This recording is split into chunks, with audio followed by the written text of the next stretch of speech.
हम mineral nutrition पढ़ रहे थे जिसमें मैंने आपको मैक्रो एलिमेंट्स छोड़ दिया था। माइक्रो एलिमेंट्स के फंक्शन, डेफिशिएंसी, डिजीज किस रूप में एब्जॉर्ब होता है, यहाँ तक आपको सारा बता दिया था माइक्रो एलिमेंट्स तक का। आज मैं बताऊंगी अभी आपको मैक्रो एलिमेंट्स, जो 10 मैक्रो एलिमेंट्स हैं जिनका रिक्वायरमेंट ज़्यादा है, प्लांट्स को ज़्यादा क्वांटिटी में उनका रिक्वायरमेंट होता है, एब्जॉर्प्शन ज़्यादा क्वांटिटी में होता है, बाहर से वातावरण से ज़्यादा क्वांटिटी में लेते हैं, वो किस रूप में प्राप्त होते हैं, प्लांट्स के कौन कौन से ऑर्गन्स को उनको ज़रूरत होती है, उनका फंक्शन क्या है, और अगर वो नहीं मिलेंगे, उनकी कमी हो जाएगी तो प्लांट्स में कौन सी बीमारी हो जाएगी।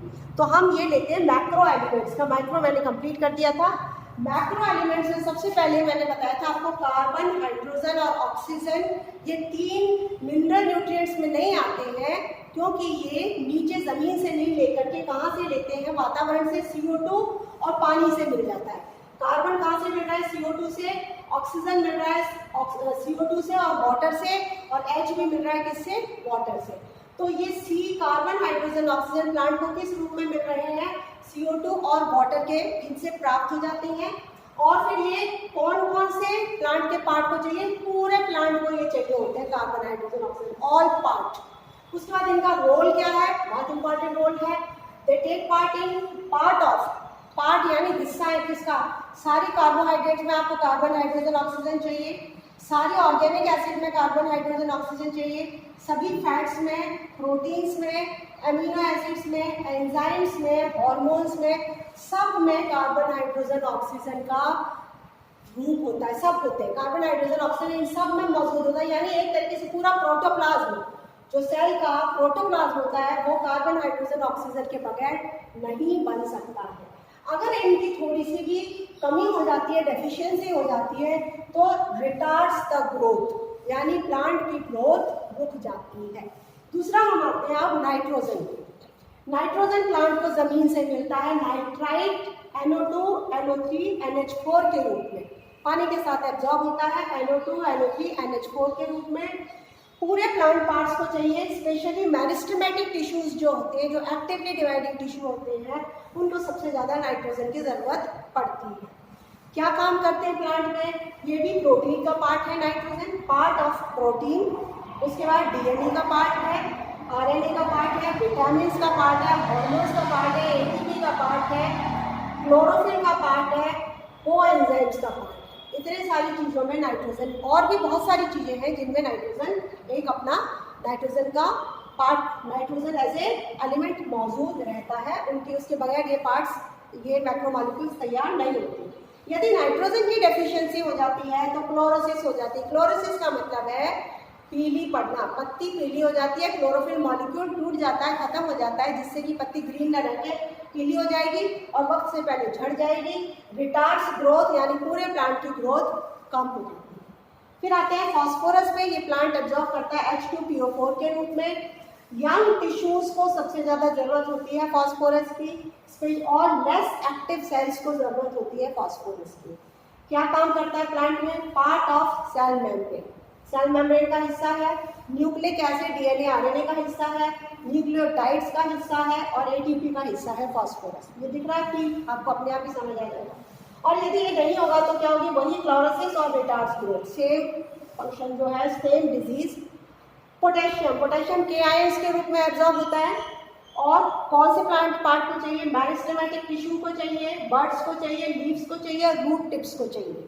क्या, पोटेशियम क्या काम करता है, maintain anion cation balance, it maintains the anion cation balance, involve in protein synthesis, protein synthesis में चाहिए potassium, involve in opening and closing of stomata, ठीक है। और अगर पोटेशियम कम हो जाएगा तो क्लोरोसिस, यानी पत्ती पीली पड़ जाती है, कंप्लीट पीली हो जाती है।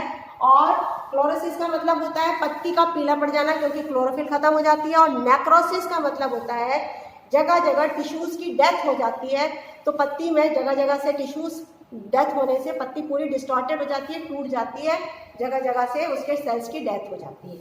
तो ये मैंने अभी कितने बता दिए हैं आपको, 6 मैक्रो एलिमेंट्स 6 बता दिए हैं। इनको आप पूरा उतार लेना, वीडियो को पॉज करके बीच में, जहाँ पे मैं बोल रही हूँ हर चीज़ आपकी उतारी जानी चाहिए कॉपी में, और इस तरीके से टेबुलर फॉर्म में जब आप इनको पढ़ोगे तो याद रख सकोगे। सिंगल सिंगल पढ़ोगे तो आपको याद नहीं होगा। मैक्रो एलिमेंट्स में 4 एलिमेंट्स और बचे हैं, वो मैं आपको अभी वो भी बताती हूँ। नेक्स्ट देखिए, ये बाकी के जो 4 मैक्रो एलिमेंट्स है, कैल्शियम, मैग्नीशियम, सल्फर और आयरन। अब आप देखें कैल्शियम किस रूप में ऑब्टेन होता है, Ca2+। मेरिस्टेमेटिक टिश्यू और ओल्डर लीव्स में इसका रिक्वायरमेंट ज़्यादा है कैल्शियम का। ये calcium effects the permeability of cell membrane, cell membrane की जो परमेबिलिटी है उसको प्रभावित करता है, एंजाइम्स को एक्टिवेट करता है, और जो सेल वॉल के बीच में मिडिल लेमेला जो होती है, सेल वॉल और प्राइमरी वॉल और टर्शियरी वॉल के बीच में मिडिल लेमेला जो है, प्रेजेंट इन मिडिल लेमेला, उसमें कैल्शियम पाया जाता है। इसकी कमी होने से पूरे प्लांट की ग्रोथ कम हो जाती है, स्टंटेड ग्रोथ। मैग्नीशियम Mg2+ के रूप में प्लांट्स एब्जॉर्ब करते हैं, लीव्स को ज़्यादा ज़रूरत है, सीड्स को ज़्यादा ज़रूरत है मैग्नीशियम की। It is a part of chlorophyll, chlorophyll molecule जो मैंने आपको बताया था उसका हिस्सा है। It maintains ribosome structure, ribosome के स्ट्रक्चर को मेंटेन रखता है, और अगर ये नहीं रहता है, कमी हो जाती है, तो क्लोरोसिस, जब क्लोरोसिस हो जाएगी, पत्ती पीली पड़ जाएगी, तो फूड का निर्माण नहीं होगा, प्लांट की ग्रोथ रुक जाएगी, सारा प्लांट की डेथ हो जाएगी अल्टीमेटली। तो सबसे भयंकर चीज है क्लोरोसिस का होना, ठीक है। सल्फर, यदि सल्फर का किस रूप में एब्जॉर्प्शन होता है, सल्फेट के रूप में एब्जॉर्प्शन होता है। किसको रिक्वायरमेंट है, स्टेम एंड रूट टिप और यंग लीव्स को सल्फर की जरूरत है। It is a part of certain protein and vitamin, protein और विटामिन का हिस्सा है, वही स्टंटेड ग्रोथ हो जाएगी क्योंकि क्लोरोसिस हो जाएगी अगर इसकी कमी हो जाएगी। आयरन Fe3+ के रूप में एब्जॉर्ब होता है, पूरे प्लांट को चाहिए, लीव्स की जो शिराएं होती है वहाँ इकट्ठा हो जाता है। It is a part of, ये कोएंजाइम है पैरिडॉक्सिन साइटोक्रोम, जिसका हिस्सा है iron. Required for chlorophyll synthesis, chlorophyll के निर्माण के लिए भी आयरन की ज़रूरत है, और इसकी कमी से क्लोरोसिस हो जाता है, ठीक है। क्लोरोसिस होने का मतलब है प्लांट की डेथ, क्योंकि अगर क्लोरोफिल गई तो फोटोसिंथेसिस नहीं होगी, फूड का निर्माण नहीं होगा, भोजन नहीं मिलेगा, तो अल्टीमेटली प्लांट की डेथ हो जाती है।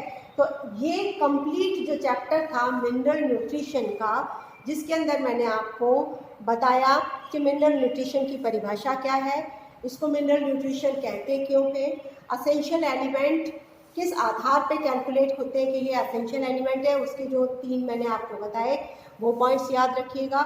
मिनरल जो एब्जॉर्प्शन होता है वो 4 जगह पे उनका यूटिलाइजेशन होता है, वो आपको बताया। मैक्रो और माइक्रो एलिमेंट्स बता दिए।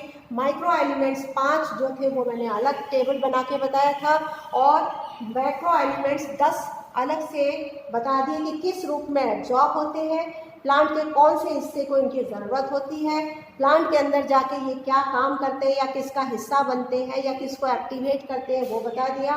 एंड जब इनकी कमी हो जाती है तो डेफिशिएंसी क्या होती है, ये सारा टेबुलर फॉर्म में इसलिए बताया है ताकि आप इसको उतार लो और याद करने में भी आपको पूरी आसानी रहेगी, आपको दिक्कत इसमें बिल्कुल भी नहीं आएगी। ये चैप्टर कंप्लीट हुआ। अब मैं 3rd यूनिट शुरू करूँगी, क्योंकि 1st यूनिट में मैंने फोटोसिंथेसिस करा दिया था। पहली जो 2nd यूनिट मैंने सबसे पहले शुरू की थी, जिसमें पूरा प्रकाश संश्लेषण करा दिया है।